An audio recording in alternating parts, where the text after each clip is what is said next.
ایک دفعہ کا ذکر ہے کہ ماریا نامی ایک بچی ایک چھوٹے سے شہر میں اپنے امی ابو کے ساتھ رہتی تھی۔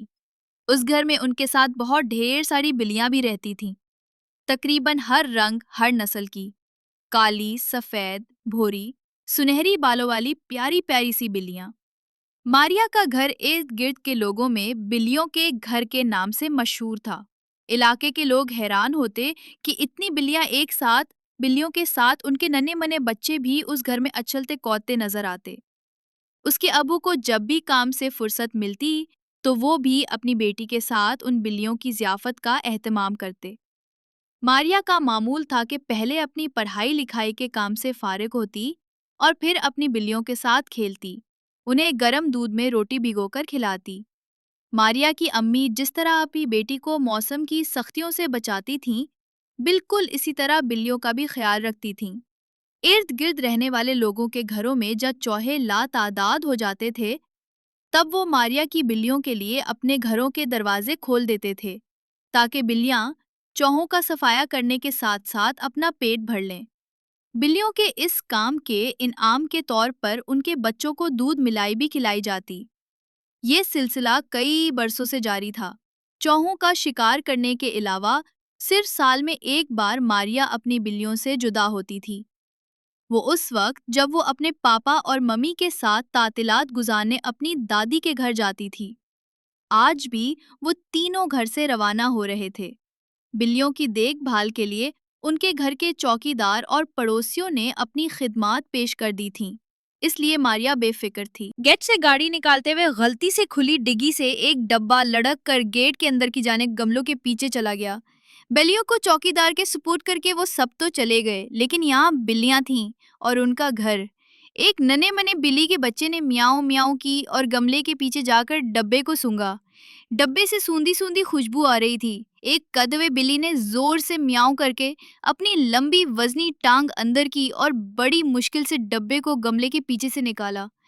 اب سب بلیاں جمع ہو کر میاؤں میاؤں زبان میں باتیں کرنے لگی۔ ایک بے حد خوبصورت بلی نے کہا، گھر پر اس وقت کوئی فرد نہیں، میں اب وزیر اعلیٰ نہیں بلکہ وزیر اعظم ہوں۔ سب بلیوں نے ایک دوسرے کو حیرت سے دیکھ کر میاؤں کہا۔ ایک قدرے بوڑھی اور فربی مائل جسامت کی بلی نے کہا، میں صدر ہوں، اس لیے اب آپ سب اچھی بلیاں بن کر چب ہو جائیں۔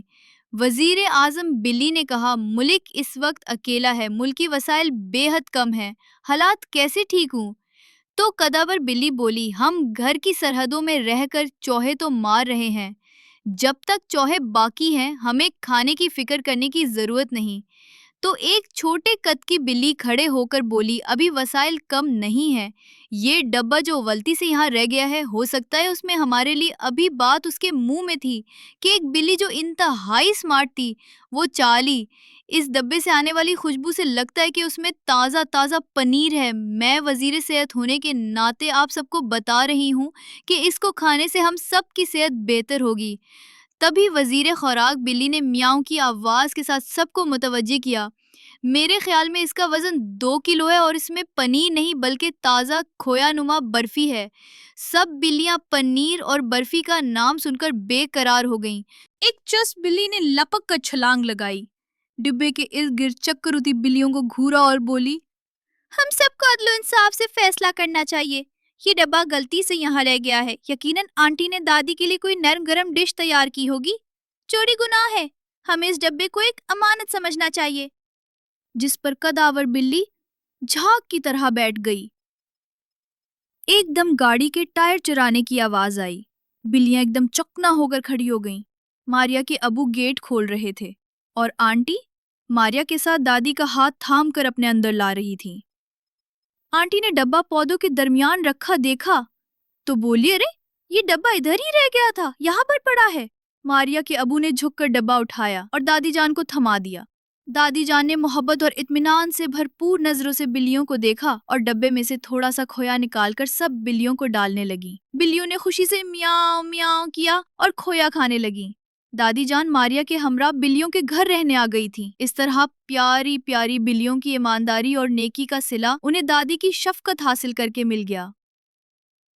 پیارے بچوں، جب بھی آپ اپنے ارد گرد کوئی بلی دیکھیں تو اس کے ساتھ ویسی ہی شفقت کا برتاؤ کریں۔ جس طرح ماریا اور اس کے گھر والے اپنی بلیوں کے ساتھ اچھے رویے سے پیش آتے تھے۔